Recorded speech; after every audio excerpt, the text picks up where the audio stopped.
My team asked me to create this very quick video to answer some of the most common questions that we get about Engage from Your Stage, which is our flagship communications program.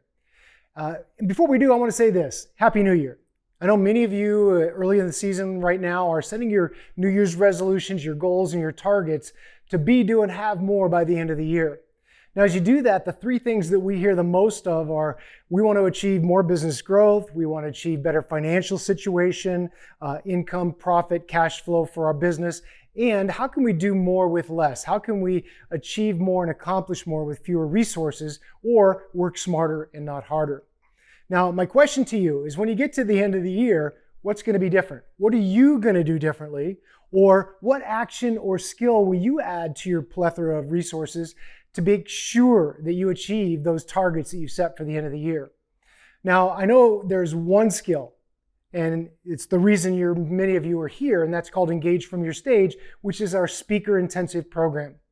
And if you know who Warren Buffett is, one of the most successful financial investors of all time, he says that the one skill set that he learned early on, it happens to be the only certificate on the wall of his office in Omaha, Nebraska, is his certificate of completion for his public speaking program.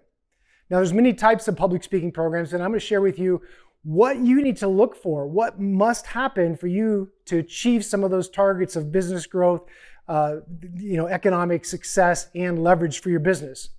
And let's take a look at it. Regardless of what business you're in, chances are you're having to market or sell or communicate or message to the marketplace.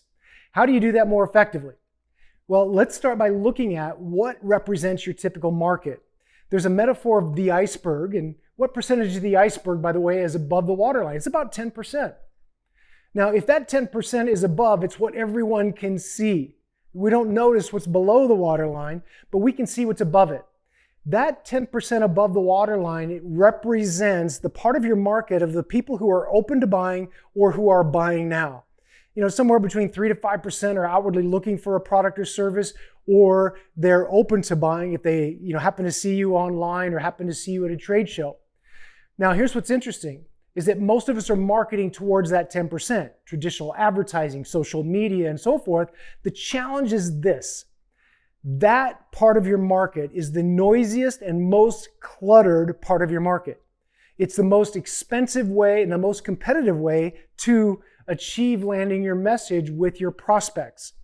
Literally, most messages have a shelf life of about 3.2 seconds. And if you can't get and keep them engaged in that time frame, they're going to move on. With the advent of scrolling and people looking through their Facebook and their social media, they don't stay long if you don't keep or engage and keep them engaged very, very quickly. So if you want to become a more powerful persuader, if you want to be more influential and impact your influence, impact, and income with your audience, by becoming a public speaker, you can now control and contribute to the 60% of the audience that's below the waterline. Now, there's a 30% group right below the waterline that isn't buying because they lack the awareness of you, your product, your service, or the benefits that you and your team might be able to offer them. And below that, there's another 30% that they may be aware of you, but they don't understand your offer. They don't understand the value or benefit of your product or service. So that 60% becomes your sweet spot as a speaker. Think of this: whether it's a Zoom call, whether it's a webinar that you're doing to enroll clients for your consulting or coaching business, or whether you're just selling a product or service. You want to, first of all, create awareness, and second of all, create understanding. And the benefit of doing that from the platform is, as a public speaker, we have a captive audience.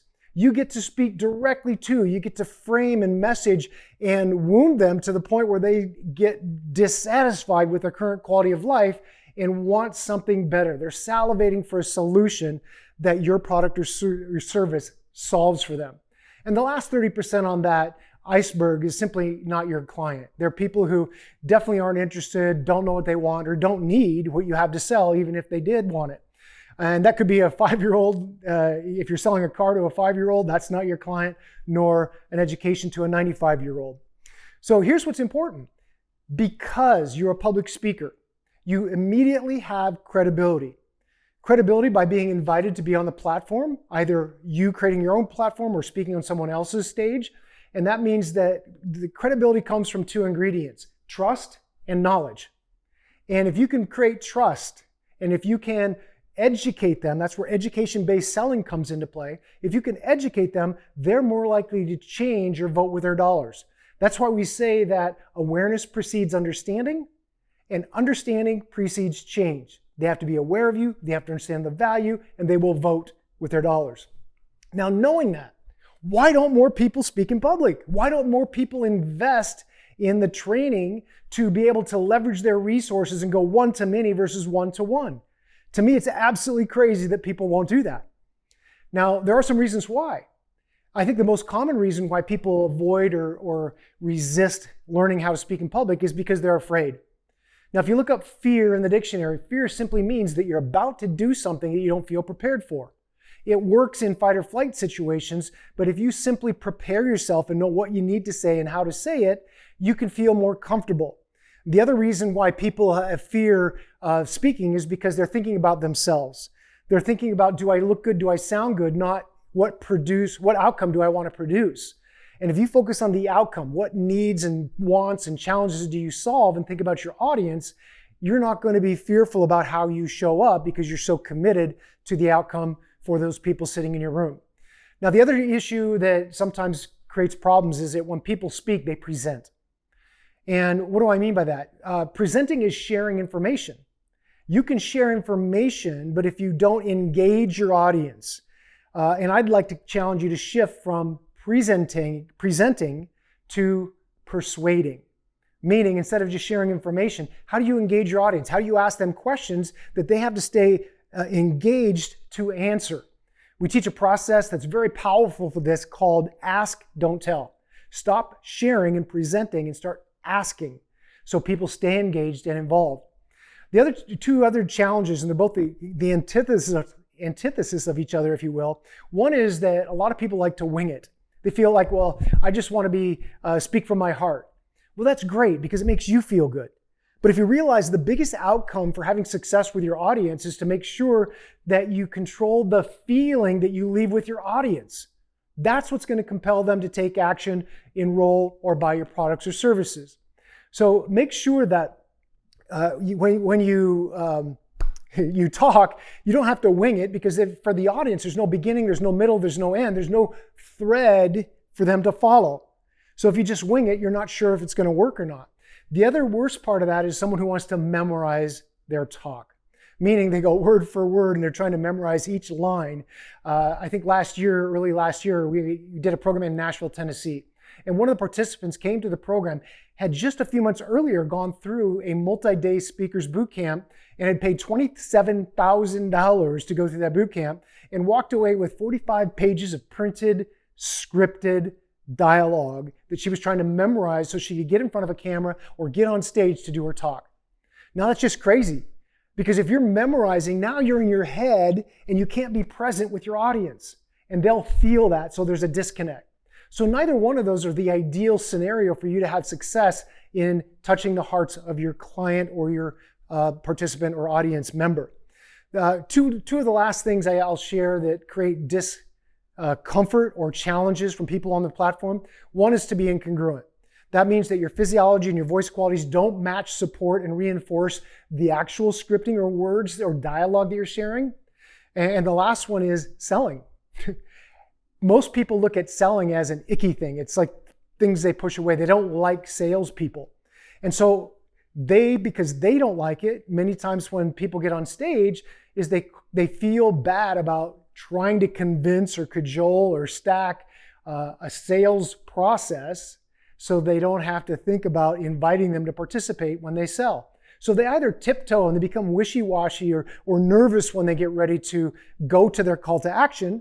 Or is it possible you speed up and rush through your call to action, either because you didn't create enough time for it, or you're just not comfortable with it? And that compounds the feeling of distrust, because we are less likely to trust people who talk fast. Does that make sense? The good news is you don't have to go through that pain. The good news is there is a solution. And by participating and engage from your stage, here's our promise to you. Here's what you'll walk away with upon graduation. Number one, first and foremost, you're going to leave with a blueprint. How do you create a signature talk? We're going to teach you to fish and not give you a fish, if you will. You're going to learn how to create a signature talk that can be adapted, and you have the resource library to change or interchange depending on who's in your audience. So that anatomy is your blueprint. There's just like you have in a recipe, you have a recipe to follow to put certain ingredients into your dish to make sure that you get a good outcome, whether you're baking a cake or a dinner. The same is true with your talk. There is an order or a syntax that can be even more important than what you say and how you say it that will determine the success of your talk. Now, one of the other things that's most important, if you don't like to sell, if you're very heart-centered and you want to contribute to people, but you have a hard time, sharing your product or service because of some, concern or fear of yourself, one of the ways you can do that is something we call enrolled, not sold. How do you enroll your audience for their reasons and not sell or stack reasons or try and convince them for yours so that you can get a commission check or some kind of enrollment fee? Let people enroll for their reasons, and they're much more committed to the sale, and you won't have the buyer's remorse as well. The other benefit of being part of Engage from Your Stage, I don't know if you had the chance to participate in any kind of a speaking program before, but one of the challenges in the marketplace is that you oftentimes go to a program and there's 30, 50, 100 people in the audience, and there may be good information that is shared. The challenge is, do you get enough practice, drill, and rehearse time? Do you get enough stage time? We purposely, here in our studio in Las Vegas, in our training space, is we create an intimate environment that's very professional so that we can support your learning environment by plenty of stage time, plenty of personal coaching and mentoring. And once you get that coaching, you get a chance to get up and do your talk again so you can add what worked and eliminate what didn't. So the reinforcement, the conditioning, the programming, and the audience feedback, remember, the only success measurement is the feeling you leave with your audience. So you want to know what the audience is experiencing. That feedback is invaluable, and you're going to leave with a memory card, and that memory card on it is going to have your stage time, all your videos from each time. You're going to have feedback from the audience so you can review that post-program, and any audio aligned with that, as well as some headshots and some content that you can use for your marketing going forward. Now, regardless if you're a newbie, meaning you're just thinking about getting into speaking to leverage your business growth and success, or you're a seasoned professional.